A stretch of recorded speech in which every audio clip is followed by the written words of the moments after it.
I co-founded Liminal just over 6 years ago now with Nick Buzzietta. And we're really struck by the power that virtual reality had to induce emotional and cognitive states. So what I mean by that is, probably what me and most of you already know, fun things in VR are really fun, scary things are really scary. There was something quite unique to the medium in how it affected people emotionally. So we went through a process of, recruiting a team, because at the time we knew very little about VR. And we've recruited a team of not only, artists and developers, but also neuroscientists and psychologists. And we started down a line of, research and development and rapid prototyping. And then I guess after a few years of doing this, and also at the same time delivering commercial projects for clients to fund our R&D agenda, it kind of occurred to us that, not only was it possible to create these experiences that could have these profound psychological outcomes, if you knew some very basic design principles, in a lot of cases, it was actually relatively simple. So then what we did is we simplified all of our research, and we created a really easy to use resource that we simply call our Psych Docs. And then we launched a global partnership program at VRLA in 2017, where we're now working with schools and universities and some other developers all around the world that are accessing our research, and then building experiences themselves, to either calm people down or energize them, induce a sense of awe, or help alleviate pain. So in a nutshell, that's what we do. At the core of the Liminal platform is our psychometrics. So, before you use any experience, we ask you how you're feeling, we get extent data, and then we ask the same afterwards, and we ask people how much they enjoyed the experience. So the psychometrics are different depending on what category you're using. So calming and energizing psychometrics are the same, or inspiring and pain relief psychometrics are a little bit different out of necessity. And we now have around 100,000 data points on how people have voted different experiences. That's awesome. That's fascinating. And I've got a few questions for you, and I'm going to try to focus on the elements that I think make your perspective unique within this community. And one thing I'd like to hear more about is what's been the process like for you to partner with these universities and research institutions? Look, it's been great. So we're working with some amazing universities. So I have, in fact, at 9 a.m. my time, which is in about 40 minutes, I've got 50 minutes. I've got a meeting with a cohort of students from LaSalle College in Vancouver. They're doing some amazing work. So it's a preset process. So we have a create concept template. So students will access our Psych Docs, and there's a quick start guide for every category. So it takes about 5 to 10 minutes to read the quick start guide for, say, calm or energy, pain relief, or whatever. And then we ask them to fill out the create concept template, give feedback, and then give feedback on iterations along the way. And it's been a really great relationship with the students, because students obviously learning how to build XR experiences, and being able to control the scope, which is why we ask get them to create the create concept template, and work towards creating something that might be used by hundreds, if not thousands, of people, is a unique opportunity for students. And we don't accept the vast majority of the end projects that students create, but it's really a beautiful experience working with students and seeing them come up with these creative concepts. Sometimes create concepts that I never would have imagined in a million years. But then seeing them bring them to life and testing them and seeing how they go. So it's been great. Yeah, totally. And, have you by chance, come across a student that's done such a good job that you've brought them into your company on a longer term basis? Yeah, well, we certainly have. We've hired people from schools that we've done work with. We have some great relationships with a lot of the leading game development schools here in Melbourne, and student experiences have, in some cases, outperformed experiences that we've created in house, which is exactly what we were hoping to do. I made a big statement at the RLA presentation that if partner experiences weren't outperforming ours to some degree, it would be a failure of what we were trying to achieve. So it's been really, really nice to just to see these experiences and how they perform. And what about the industry climate in Australia and Melbourne specifically? What are the kind of unique defining characteristics of that environment? Look, it's a great question, and the sorts of projects that we've been working on. Like we spent over a year and a half working on a mushroom harvesting simulation, which I never thought that I'd become like a subject matter expert on mushroom harvesting, but here we are. And we're currently working on a really great project now that's been funded through the WorkSafe Work Well program here in Melbourne. So WorkSafe is like the leading government body for workplace safety. So they have funded us to create what we're calling the Positive Leadership Training Suite, which is effectively a suite of simulations where we're training managers as to how to manage young workers without causing them psychosocial harm. So WorkSafe have highlighted like 11 work-related factors that can really affect people's well-being at work. So we're creating this suite of simulations, which is basically a soft skills training suite, where we put managers in these situations where sometimes it's a little bit of a gray area what the right thing to do is. You might have a young worker that's been abused a little bit by a client, but there are real commercial consequences, and then the young worker has a bit of an episode of anxiety, and it's like, well, what do you do? Do you run after the young worker? Do you deal with the client, try to save the commercial consequence, whatever that is? Is there some in between? So it's all about putting people in these situations and then guiding them as to how to make the right decisions. So a broad range, like everything from mushroom harvesting to soft skills training for WorkSafe.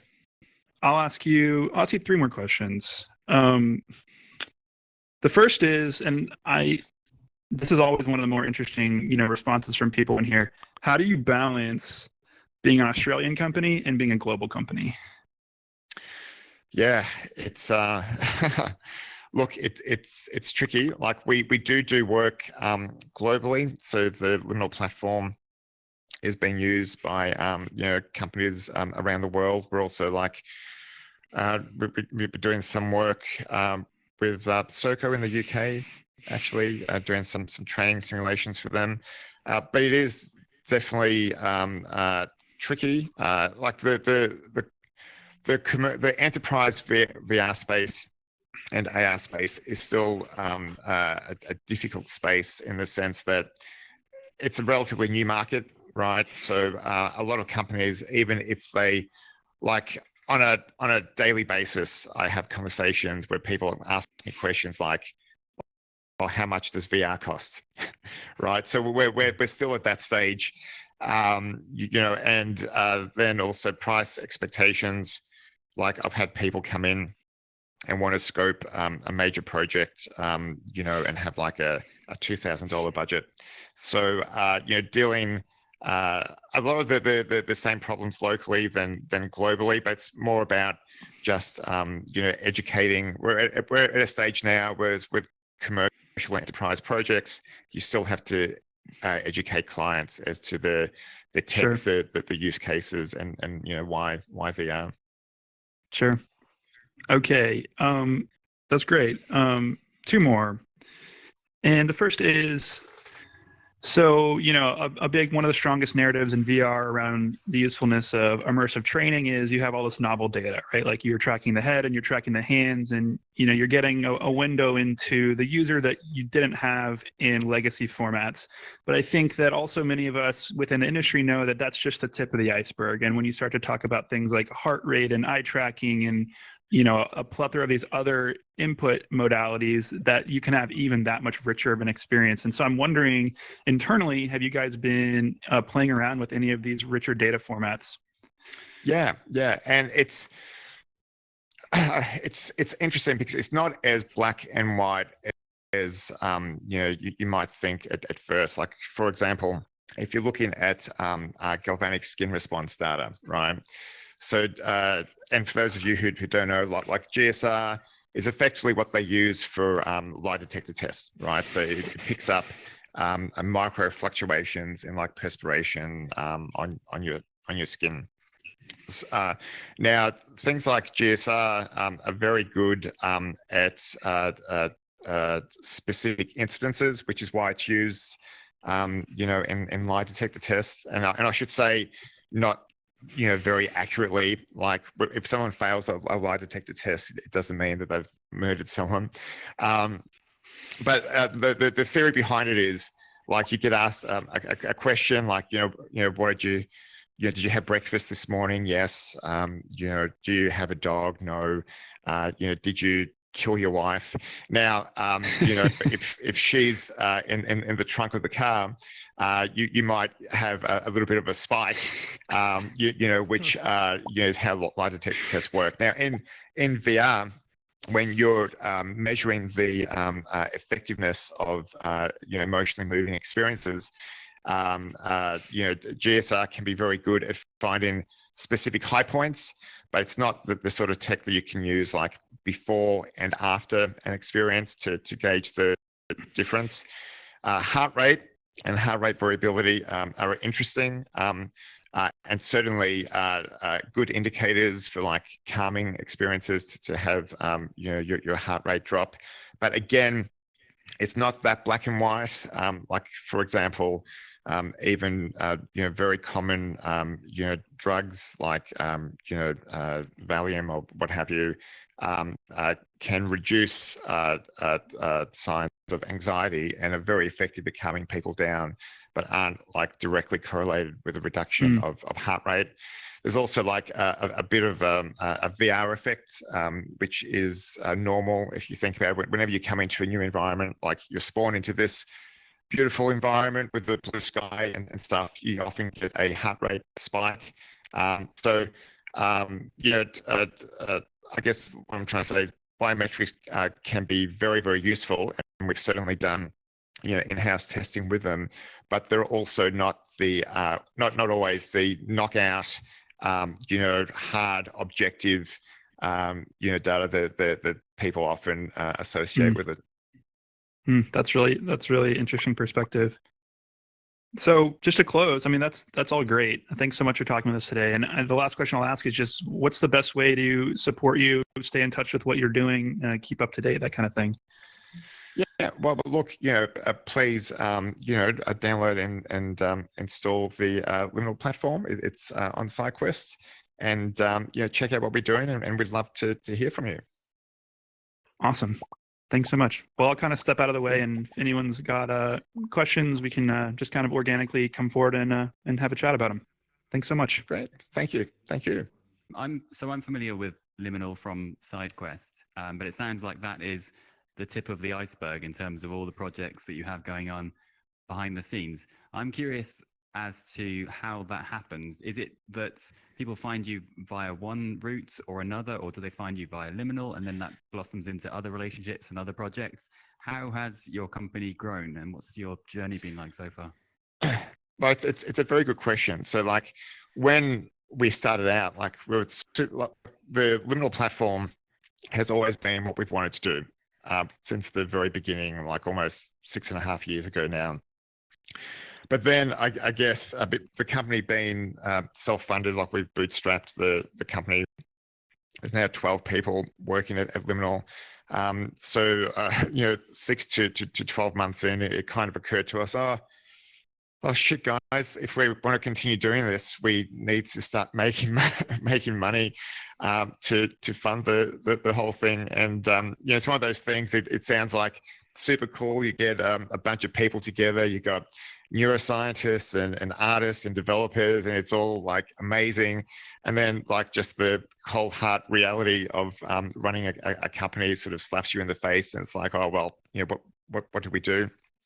So in the early days, we thought, architectural visualization was going to be some, low-hanging fruit. And we even sort of separated the brand for a little while, where we had Liminal VR, and then we had Liminal 360, which was the branch where we did all of our commercial work in. But then, although we've done quite a few projects in like the real estate space, and we still do from time to time. We're doing one now, but it wasn't the low-hanging fruit that we had anticipated. First of all, the property market was doing quite well in Australia at the time. And it was one of those things where they were selling out of apartments before they were being built with traditional marketing that they were doing. Secondly, we had more than one property developer refer to their own apartments as quote unquote dog boxes. And one of the big objections that we actually had was, holy shit, this VR stuff is actually a bit too good. People can see how big the rooms are. And then also there's a culture, within the property development space of a very, very high quality like renders. It's just part of how it's done. So we're in situations where we were like 7 email exchanges about the amount of creases on a couch, right? So that kind of stuff. So it turned out that it wasn't that much sort of low-hanging fruit, and then we started doing just really speaking to a lot of people, getting out there doing demos, and then also more traditional advertising like Google ads and things like that. Then we started doing different things like marketing experiences. We did a historical recreation for a shopping center that they had this big old shot tower in there. So we recreated that to how it was in like the 1890s. And then like just through grit, and it was really tough. We just went out and spent a lot of time lead generating, like myself and Nick. We spend most of our time lead generating for a very long period of time. And it was actually a bit awkward at times because during the hard times early on, we'd be in the office and we'd be like cold calling property developers and stuff, and they'd be hanging up on us. And it was such a small office, and we had our like artists and developers there. And I'll never forget that one day, because they could hear us getting smashed, right? And one day, one of the artists, dad actually rang him, and the office is so small you can't help but overhear the phone calls. And I'll never forget, his dad asked him, so have they sold anything yet? So there is this like real, just a cold hard reality about like overheads and needing to make sales. Like in 6.5 years, we've never missed one payroll, and but to be able to do that, when you're bootstrapping the company, you have to be able to bring in a number of projects. And like we have a staff of 12 now. So you guys can do napkin maths as to sort of how much work you need to bring in to sustain that, and the size of the projects. So like bootstrapping is great. and I would highly recommend it. But I would also advise to just take a cold hard reality check as to just like running any business, money coming in and money going out, and what needs to be done to sustain that.